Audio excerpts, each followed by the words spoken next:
नमस्कार। आज हम बात करेंगे एक ऐसे शहर की जिसकी हर गली, हर पत्थर मानो एक अलग कहानी कहता है। जी हाँ, हम सफर पर हैं अजमेर को समझने के। एक ऐसा शहर जिसके एक नहीं बल्कि कई इतिहास हैं।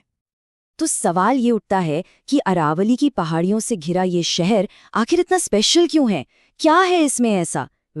इसका जवाब ना इसकी बुनियाद में, इसके नाम में ही कहीं छिपा हुआ है।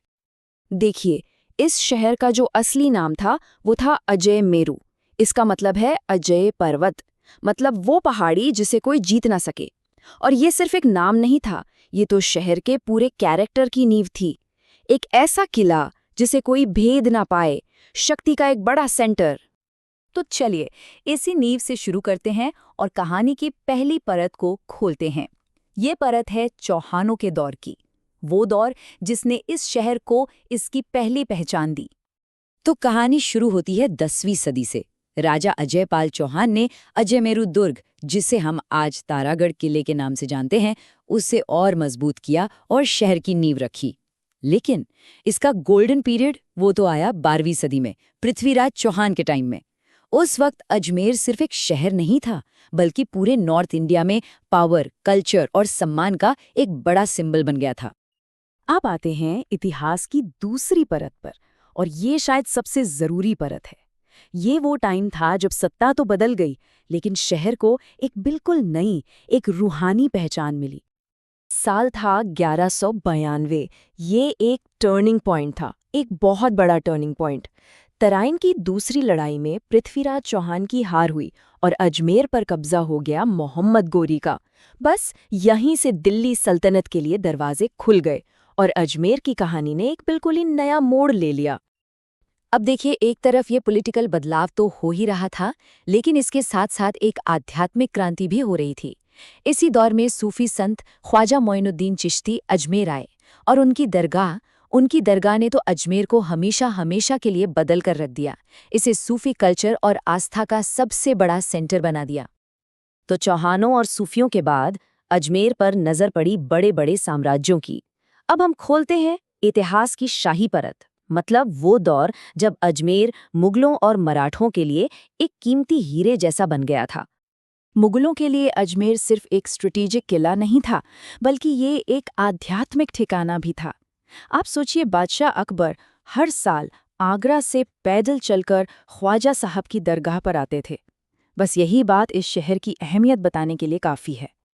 और इसी मुगल दौर में अजमेर एक ऐसी मीटिंग का गवाह बना, एक ऐसी मुलाकात जिसने आने वाले भारत के इतिहास की दिशा ही बदल कर रख दी। हुआ ये कि साल 1616 में बादशाह जहांगीर ने अजमेर के किले में ही ब्रिटिश ईस्ट इंडिया कंपनी को इंडिया में ट्रेड करने की परमिशन दे दी। उस वक्त ये शायद एक छोटा सा फैसला लगा होगा, है ना?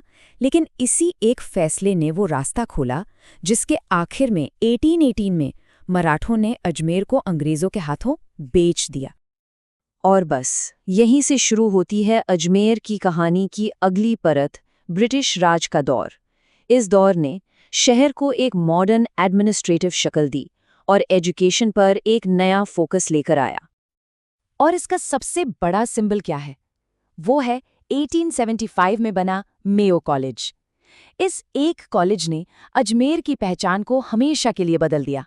इसने अजमेर को पूरे राजपुताना में मॉडर्न एजुकेशन का किला बना दिया।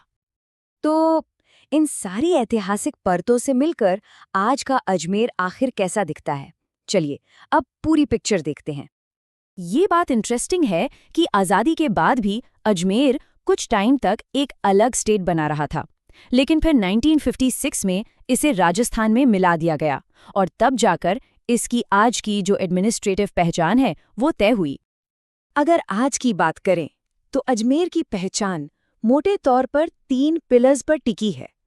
पहला, इसका गहरा धार्मिक महत्व। दूसरा, एजुकेशन हब के तौर पर इसका रोल। और तीसरा, एक बड़ा टूरिज्म सेंटर जहां देश दुनिया से लोग आते हैं। और अगर हम भविष्य की तरफ देखें तो अजमेर अब स्मार्ट सिटी मिशन का भी हिस्सा है। इतना ही नहीं, अजमेर पुष्कर के पूरे इलाके को एक कल्चरल हेरिटेज जोन के तौर पर डेवलप किया जा रहा है। ये चीज़ इसकी हिस्टोरिकल पहचान को और भी ज़्यादा मजबूत करेगी। तो आखिर में यही तो है अजमेर की सबसे खास बात, है ना? ये एक ऐसा शहर है जहां राजपूताना की शान भी है, सूफियों का रंग भी है, मुगलों की यादें भी हैं और ब्रिटिश दौर की एजुकेशन भी। ये सब एक साथ मिलकर इसकी एक बिल्कुल यूनिक पहचान बनाते हैं। चौहानों के अजय मेरू से लेकर आज के स्मार्ट सिटी अजमेर तक इस शहर ने वाकई में कई दौर देखे हैं। तो अब सवाल ये है कि इतने सारे इतिहास को अपने अंदर समेटने के बाद अजमेर की कहानी का अगला चैप्टर क्या होगा?